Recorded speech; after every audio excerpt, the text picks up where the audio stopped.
Maintenant qu'on a vu l'ensemble des caractéristiques d'une force, il faut être capable aussi de la mesurer. L'outil qu'on utilisera en classe pour mesurer une force ou un poids, c'est principalement l'appareil qu'on appelle un dynamomètre. Ici, dans Algoudou, on a une simulation de ce qu'est un dynamomètre. En fait, c'est un appareil qui est assez simple. Il s'agit ni plus ni moins que des ressorts qui sont attachés à une tige avec un crochet. Ces ressorts-là sont calibrés pour tenir compte de la gravité de la Terre. Et en utilisant les poids qui sont ici, on est capable de voir que l'appareil fonctionne. On est capable de voir aussi que, dépendant du type de substance qu'on a utilisé, ben, on n'aura pas la même réponse.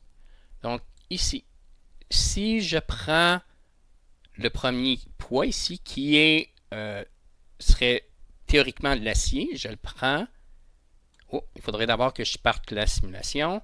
Je prends le poids et je l'accroche ici. On va essayer de voir. Attention, pas toujours facile. Ah! Je me rends compte ici que mon poids était ici à 0 et là, je suis rendu à presque 1 newton. Okay.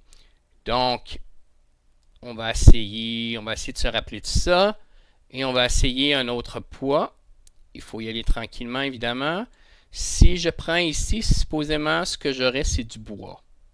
Donc, je devrais m'attendre à une force qui est différente parce que le bois est beaucoup plus léger que l'acier. Donc, on voit ici que, encore une fois, si j'agrandis, l'espace ou la distance qu'a parcouru la flèche est beaucoup plus petit que quand c'était de l'acier. Et on va essayer avec le dernier élément qu'on a ici. On va essayer avec de la pierre. Donc, si j'amène, toujours essayer d'éviter que j'amène la pierre ici, hop, et je la mets sur le crochet, on voit que c'est plus dense ou c'est plus pesant que de l'acier. Donc, la force qui est exercée sur le ressort est plus forte que le bois, mais est beaucoup moins que l'acier qui était jusqu'ici. Donc, principalement, c'est comment fonctionne un dynamomètre.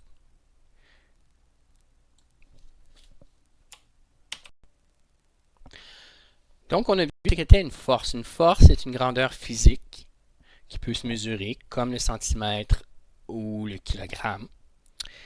Et une force peut modifier la vitesse d'un objet, peut modifier la trajectoire d'un objet. Donc, au lieu d'aller à droite, l'objet peut aller à gauche. Il peut déformer aussi cet objet-là si la force est assez grande. Ce qu'on veut regarder en ce moment, c'est les caractéristiques d'une force. Okay? Et ils sont toutes les mêmes. Et c'est ces 4 éléments-là qu'il faut connaître. Donc, j'ai la direction où se fait la force. Il y a le sens, l'intensité et le point d'application. Le point d'application va commencer par celui-là ici parce que c'est le plus simple à comprendre. C'est l'endroit sur l'objet où la force est transmise. Ici, on a un ballon de soccer et un joueur qui va frapper avec son soulier. Et on voit ici que l'endroit où le contact va se faire, c'est le point d'application.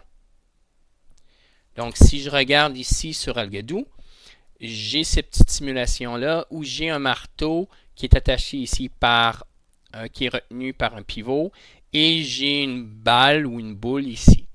Si je pars la simulation, bang, je vois que la balle va se mettre à rouler. Et si j'agrandis ici l'échelle, on peut voir que la balle va se mettre à rouler sur une longue distance. Donc, si je repars la simulation, je vois ici que le marteau va tomber. Le marteau ici se déplace à cause de la force de gravité. Le marteau tombe vers le sol et il acquiert une vitesse. Et en même temps qu'il acquiert une vitesse, il acquiert une force qui va transmettre ici, au point d'impact, à la boule, ce qui va la faire rouler.